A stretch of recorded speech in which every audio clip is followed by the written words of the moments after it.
Selamat datang Pak Bagus. Tes. Ya, halo, selamat pagi Bu Dewi. Suara saya terdengar jelas nggih? Ya, terdengar Bu. Kalau suara saya masuk Bu, saya pakai headset soalnya Bu. Nggih. Terima kasih. Pripun, bisa langsung kita mulai aja Mas Bagusnya. Oke, siap. Bisa Bu. Assalamualaikum warahmatullahi wabarakatuh. Yang terhormat Pak Bagus Suryawan selaku guru tamu yang sudah berkenan hadir untuk mengikuti kegiatan kita hari ini sebagai narasumber untuk membagi pengetahuan dan ilmunya dan pengalamannya kepada anak-anak kita dari SMK Negeri 12 Malang. Yang tersayang juga anak-anak semuanya kelas 12 RPL 1 yang akan berangkat PKL pada semester 5 semester 5 ya, bener ya, semester 5. Jadi ini Mas Bagus, ini anak-anak ini ada di sekolah ya, tapi mereka join via akunnya masing-masing. Jadi ini di sini ngumpul semua.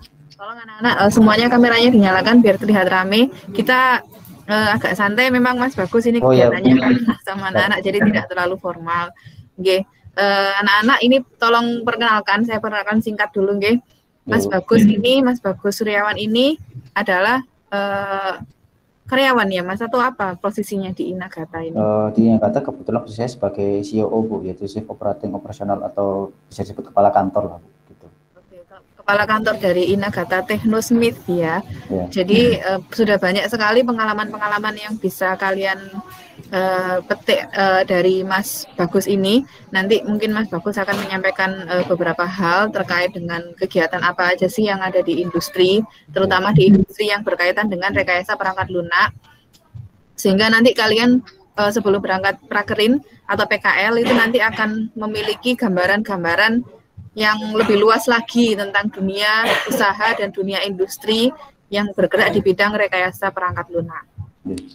Baik, terima kasih anak-anak sudah berkenan hadir juga menyempatkan waktunya di liburan semester ini untuk mengikuti kegiatan guru tamu.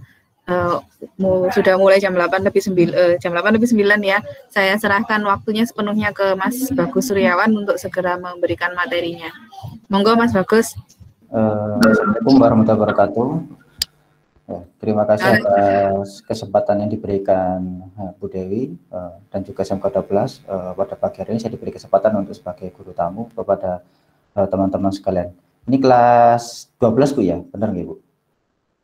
Ya, kelas 12 yang baru naik dari kelas 11. Kelas 12. Ini nanti sharing aja ya, lebih nyantai. Jadi karena basic saya pun enggak full di teknis karena memang kebetulan sekarang dapat amanah sebagai CEO di Inagata, jadi mungkin saya bisa banyak nanti diskusi terkait industri di RPL seperti apa. Mungkin saya izin untuk share PPT dulunya Bu ya. Ya, monggo.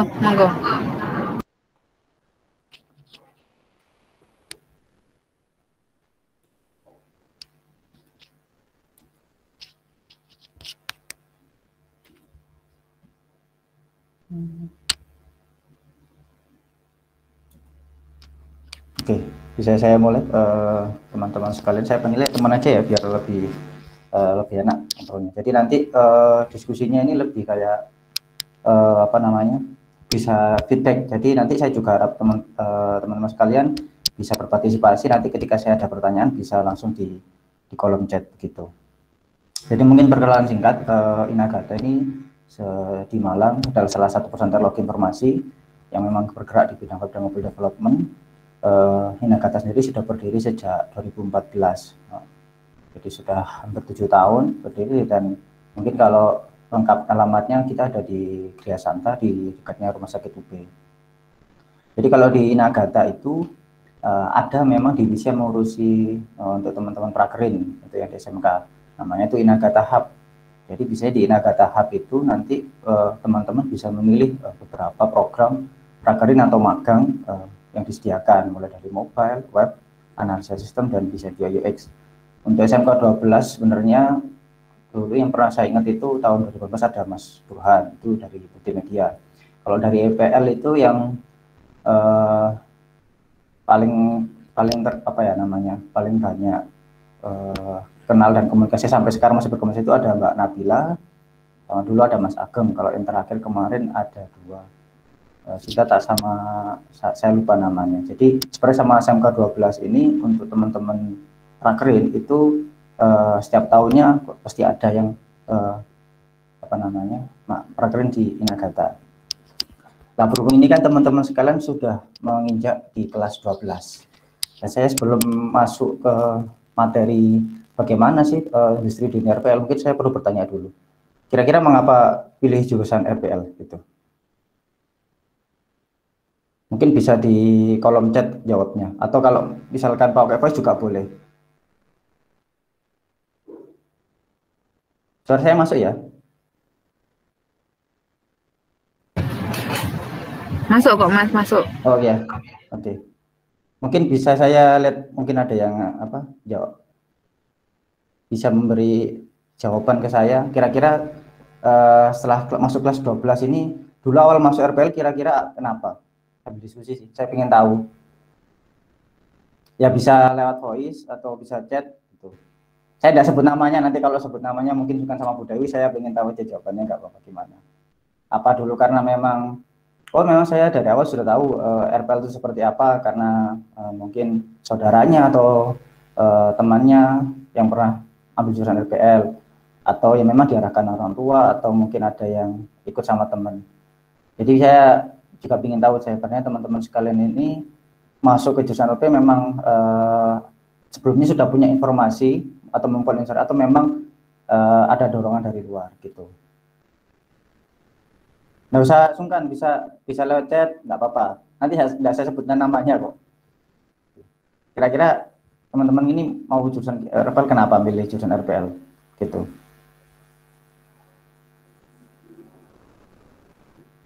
Oke, ada yang karena memiliki ketertarikan terhadap komputer. Ada yang lain?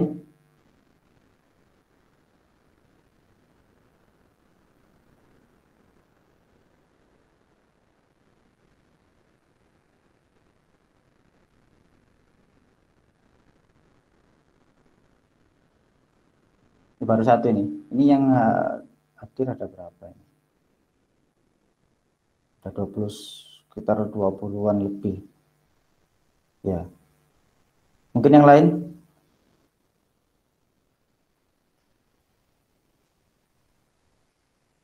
Ini cuma satu ini yang jawab. Yang lain tidak ada. Apa belum punya alasan? Malah nggak kepikiran. Dulu mau kenapa ambil jurusan RPL? Oh, ada yang karena saudaranya, ya. Boleh.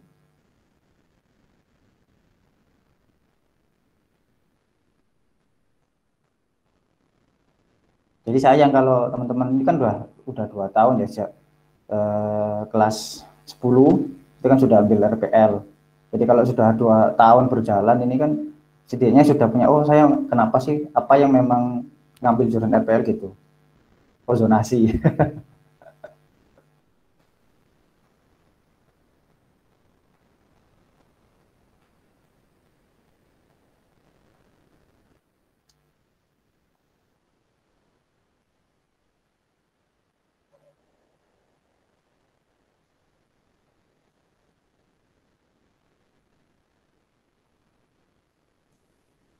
Oke, saya lanjut lagi ke pertanyaan berikutnya. Kalau ini jawabannya masih ada yang saya masih mau pengen bertanya soalnya.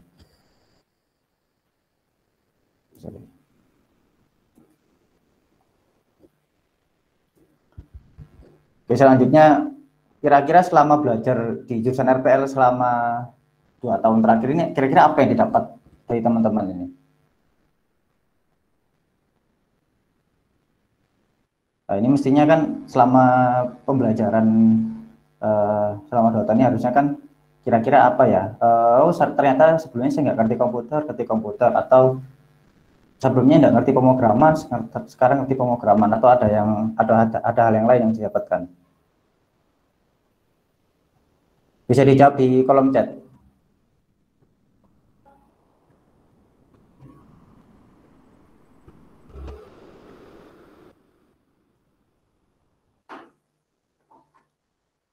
Gimana? Ya, bisa dijawab yang mungkin tadi angkut tangan itu. Ya. Mas Malif. Pengen jawab Mas Malif? Enggak apa-apa. Kalau pakai voice enggak apa-apa Mas Malif. Kira-kira selama 2 tahun ini Mas RPL apa yang didapatkan?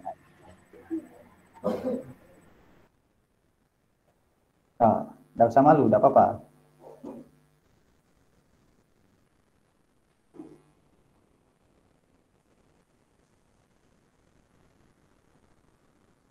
Masih ke-mute, mungkin masih ke-mute, lupa enggak diaktifkan dulu.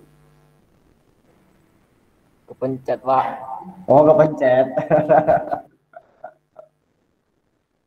Yang lain mungkin. Ini pesertanya banyak, masa enggak ada yang apa? Kira-kira selama masuk jurusan RPL yang kira-kira didapat apa gitu.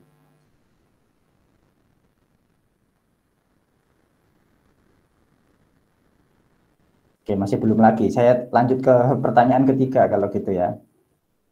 Gini aja biar nggak ribet kayak gitu.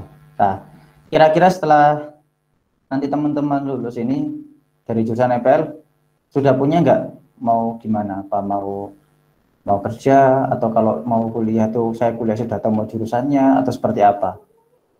Jadi setelah ini kan sudah kelas 3 soalnya ya, kelas 12 mungkin sudah setidaknya punya gambaran lah setelah 2 tahun belajar ini.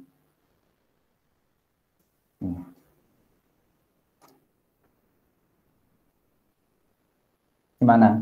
Oh, kuliah, oke. Mungkin ada yang lain? Soalnya kalau misalkan lanjut kuliah di teknik informatika, nanti biasanya kalau yang anak-anak dari RPL itu jadi ini, jadi apa namanya, punya start duluan lah daripada anak SMA. Biasanya gitu sih, kalau dari teman-teman yang dulunya punya apa lulusan RPL atau dari SMK, masuk perkuliahan, masuk khususnya di jurusan teknik informatika atau sistem informasi, biasanya di awal-awal tuh pintar sendiri karena sudah punya basic ilmunya, sudah punya dibandingkan mungkin yang dari SMA atau MA begitu.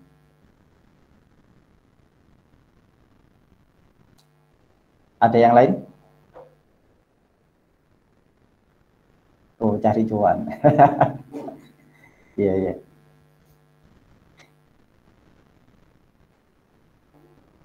Oke, mungkin ini baru masuk ke materinya ya. Saya buka seperti ini dulu. Gitu.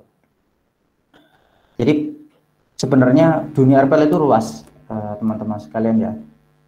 Jadi ketika lulus RPL itu banyak, kalau bicara di industri banyak pekerjaan yang bisa dimasuki, bisa di teman-teman coba atau banyak potensi lah biasanya. Pernah nggak baca atau tahu dari beberapa contoh pekerjaan yang saya tulis ini? Ada yang pernah tahu mungkin?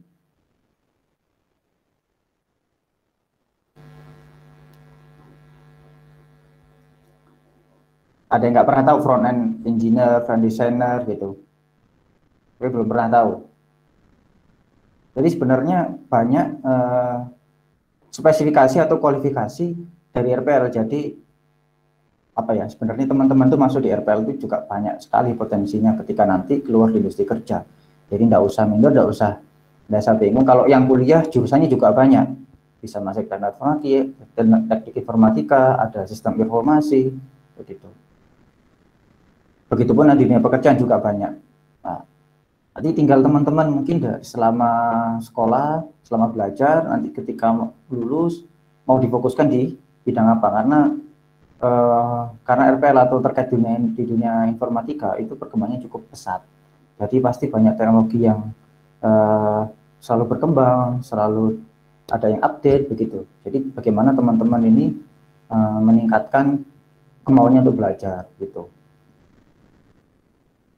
Oke, saya lanjut ke slide berikutnya.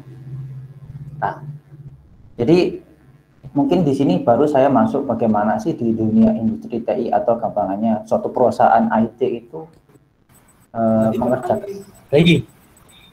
Ya, ada yang tanya gimana? Iya. Oh, kepencet lagi.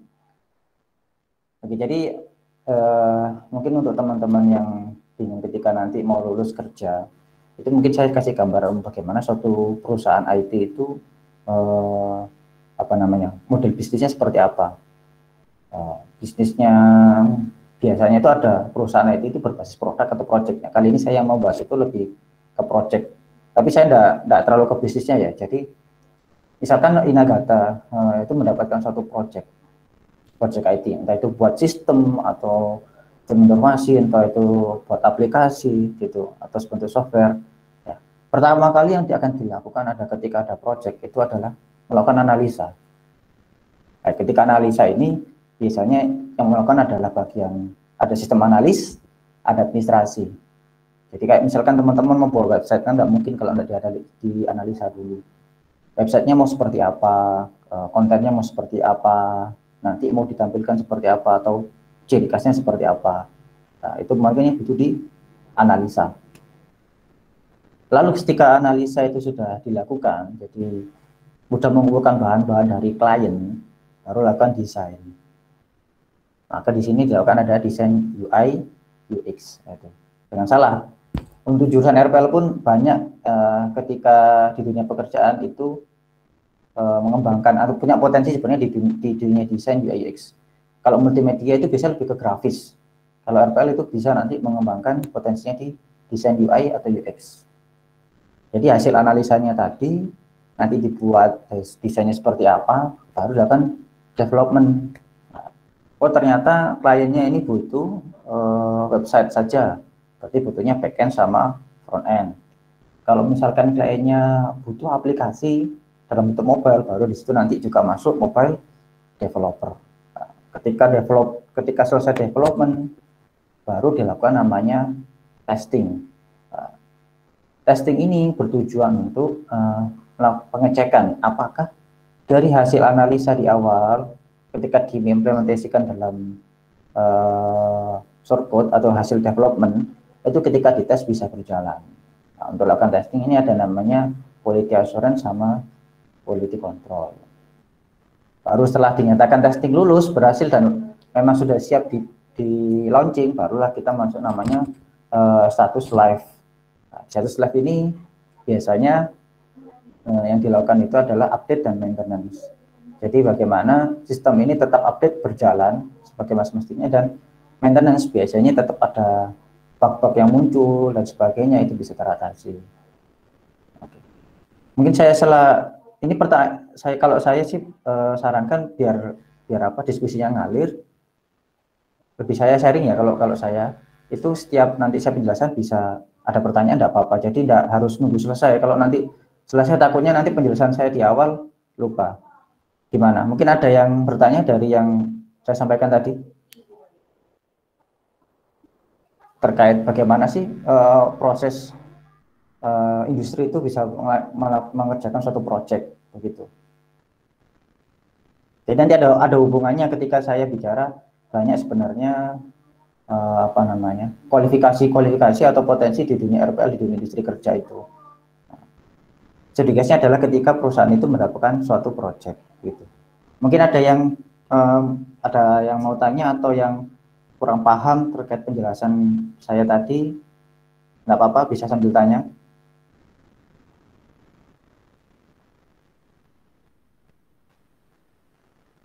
Bisa lewat chat, nggak apa-apa.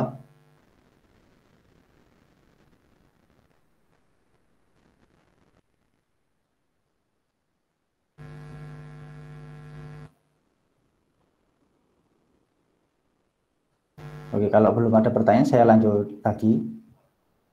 Nah, jadi di sini maksud saya adalah memberi gambaran ke teman-teman sekalian bahwa di dunia kerja atau dunia industri, ketika RPL itu bisa milih, oh saya pengen jadi analis, itu bisa.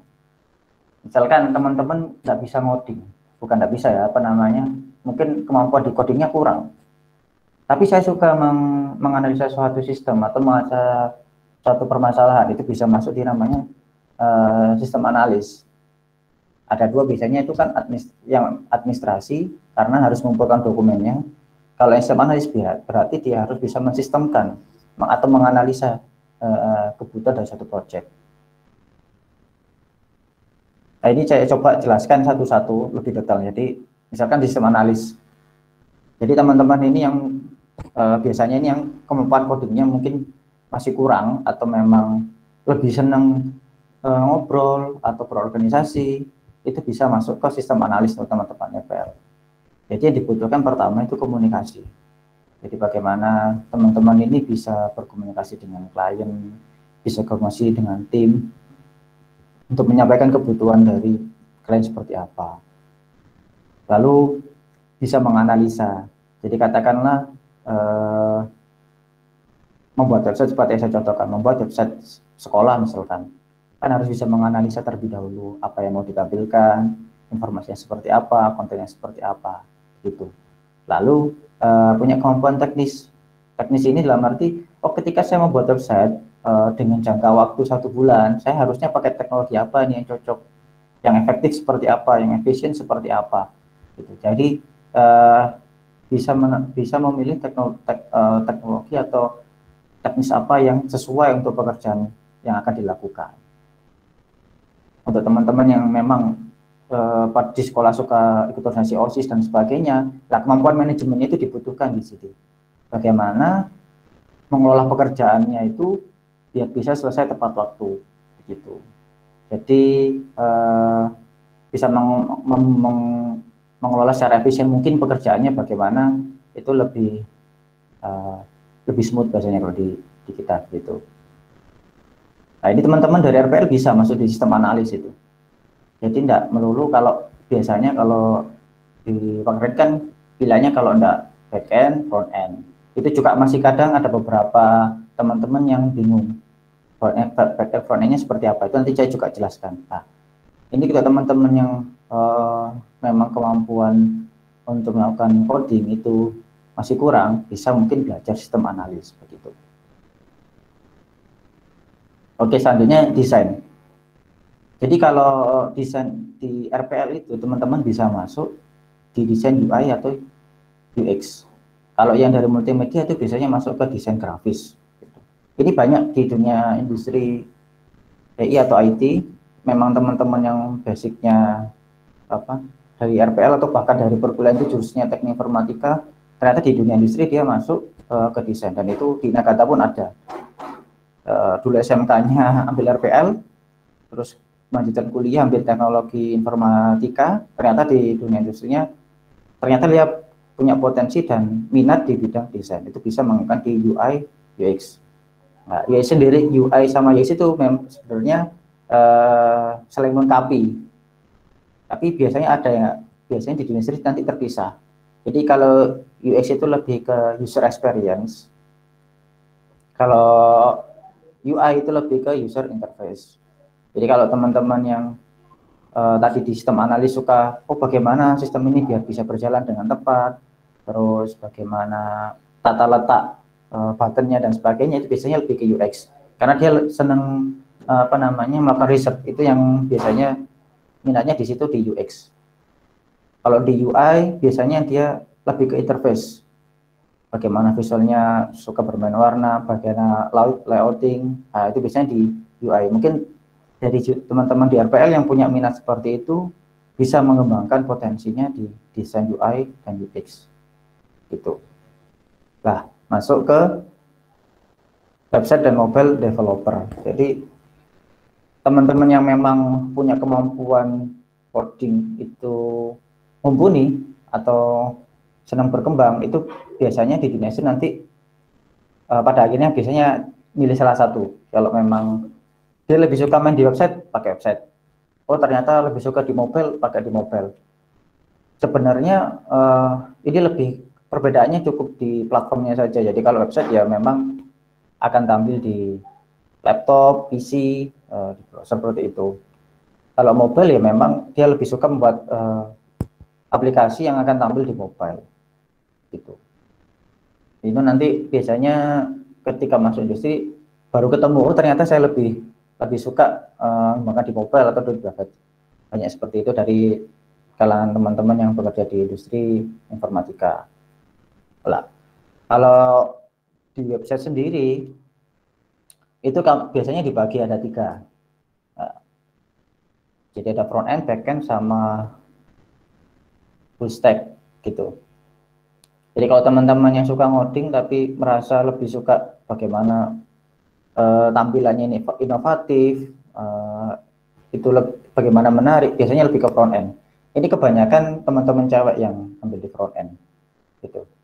Jadi kalau mau ambil front end berarti teman-teman biar belajarnya harus paham terkait HTML, CSS, JavaScript, Bootstrap gitu. Terus apa yang dilakukan?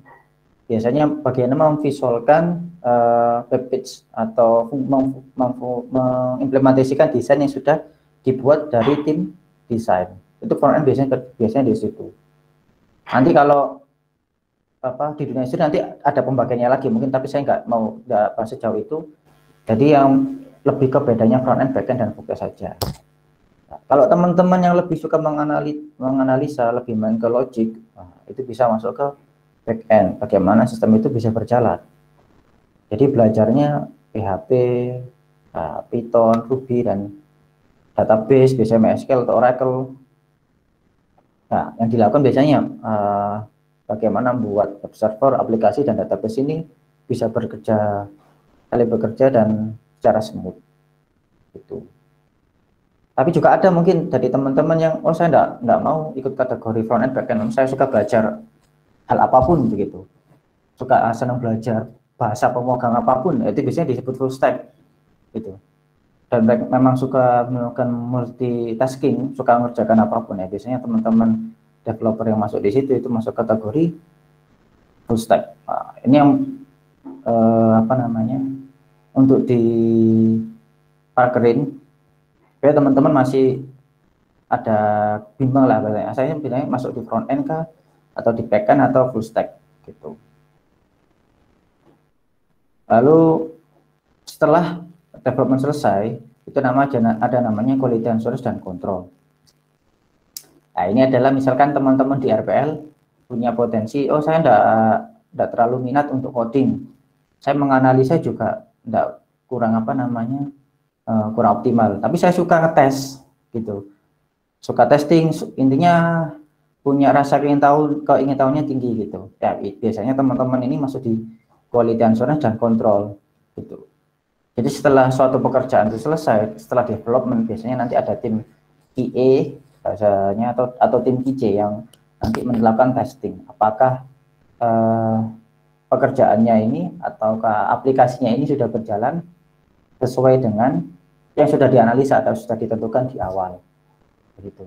Jadi bedanya kalau quality assurance itu sebisa mungkin dia menjaga tidak ada cacat atau seminim mungkin bug yang ada pada sistem atau aplikasi. Ya, kalau QC ini malah mencari kalau bisa dapat bug sedetail mungkin. Nah, biasanya gitu. Lalu masuklah ke kondisi live gitu. Kondisi live ini adalah ketika suatu pekerjaan selesai atau sistem itu sudah dilakukan development, maka akan dilakukan namanya updating dan under maintenance gitu.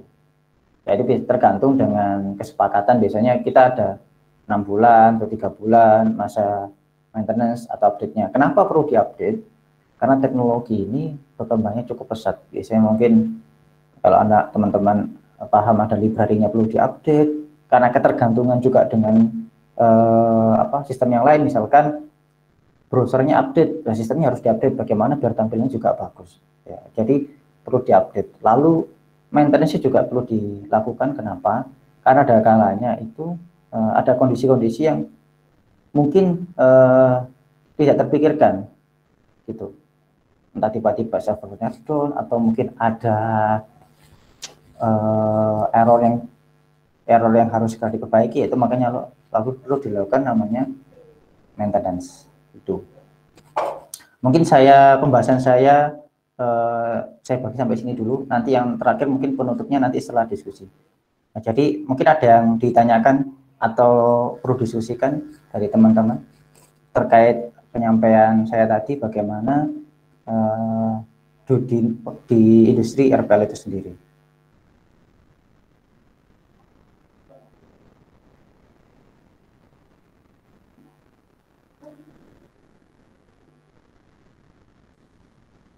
Nggak apa-apa, nggak usah sungkan-sungkan, bisa tanya. Dulu pernah ada yang magang di kami itu, memang dari awal sangat pendiam, tapi karena di Inagate itu punya program Bu, tiap 2 minggu sekali kita ada namanya sharing.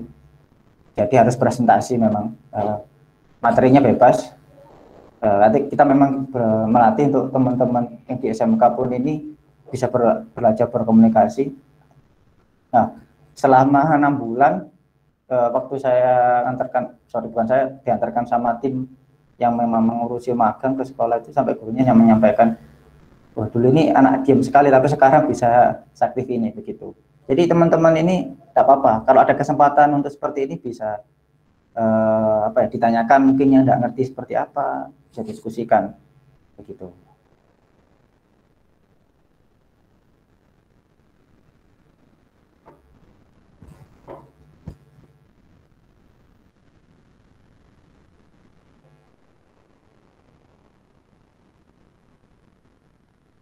Ya, mungkin ada yang tanya kira-kira, oh saya magangnya prakerja itu cocoknya seperti apa gitu, juga tidak apa-apa, bisa.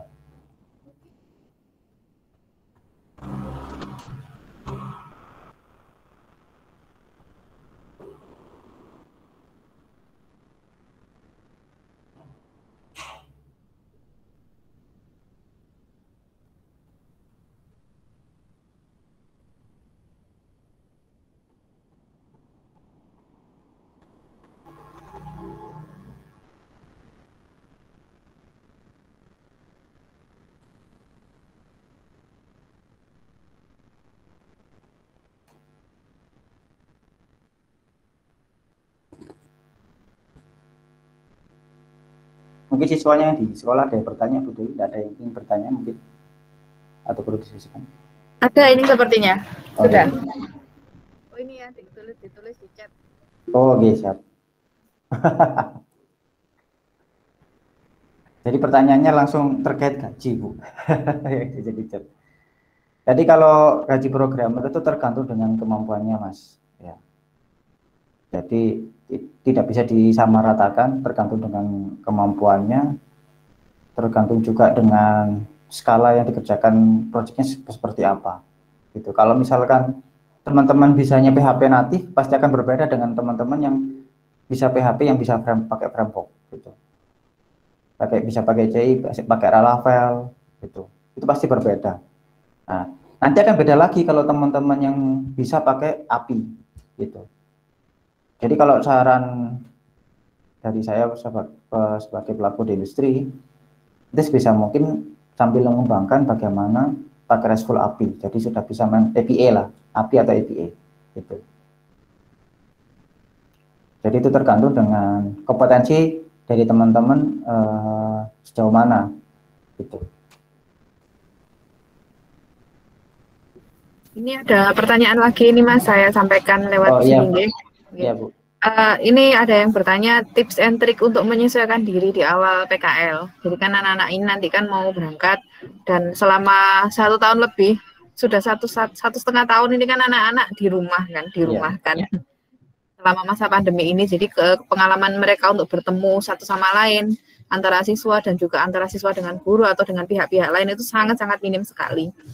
Nah, mungkin ada kiat-kiat atau tips and trick bagi anak-anak ini bagaimana di awal-awal PKL nanti agar supaya lebih mudah menyesuaikan diri dengan lingkungan kerja, begitu Mas.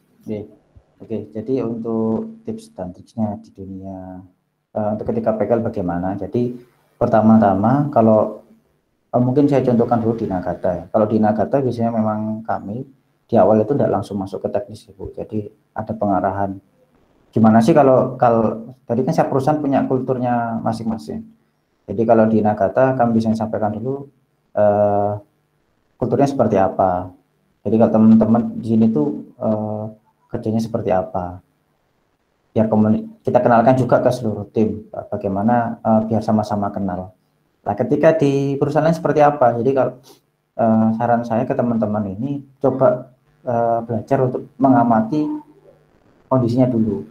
Jadi kan ada mungkin perusahaan yang ada pengelola magangnya, ada yang memang perusahaan yang tidak punya yang mentor khususnya terkait di prakerja begitu. Nah, tidak semua pekerja di industri itu suka diajak komunikasi juga ada. Ya. Jadi itu tidak selalu harus bersikap proaktif gitu Bu. Jadi ada kalanya melihat saya ini komunikasi harus ke siapa gitu. Jadi aktifnya di situ gitu. Jadi bisa mungkin memang lihat kondisi sosialnya dulu. Terus nanti ketika saya harus ditunjuk komunikasi dengan ini, sebisa mungkin komunikasinya dua arah gitu dengan pihak atau mentor yang ada di prakerinnya gitu.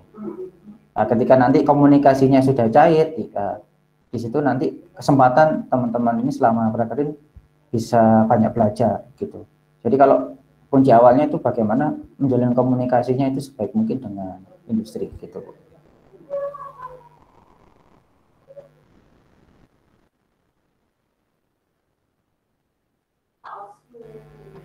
Ada lagi yang mau bertanya? Silakan teman-teman, anak-anak semua.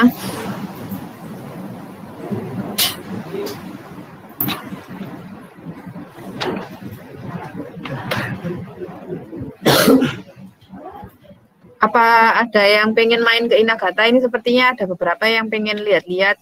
Boleh apa tidak Mas Bagus? Kalau Boleh. ke sana. Boleh. Tidak. Mungkin saya nyampaikan di awal, mungkin jangan kaget ya. Jadi banyak perusahaan mungkin seperti Inagata yang startup di Malang, kamarnya bukan kayak kantoran gitu ya, memang karena base-nya pakai di rumah karena lebih homey kalau di kami Bu ya. Jadi bekerja serasa lebih nyaman aja gitu. Jadi mungkin kalau teman-teman nanti ke kantor ternyata kok kantornya nggak seperti kantoran, ya memang konsep startup rata-rata di Malang itu jadi rumahan begitu Bu. Mungkin itu sih Bu.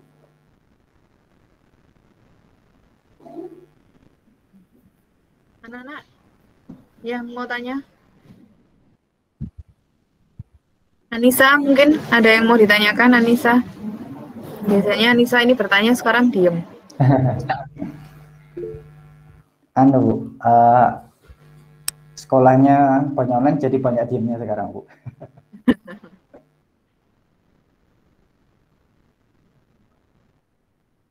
Mufti? Ya. Ada yang mau ditanyakan Mufti?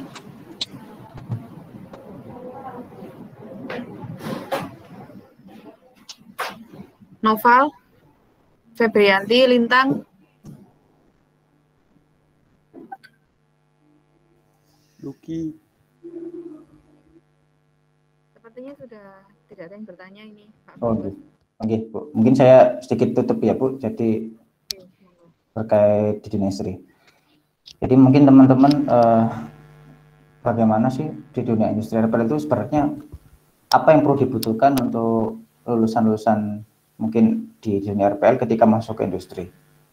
Yang pertama, kalau teman-teman pernah tahu quotes-nya dari Steve Jobs, ini yang sering dipakai dari industri startup di Indonesia. Jadi stay hungry, stay foolish. Intinya adalah ya teman-teman harus mau selalu belajar.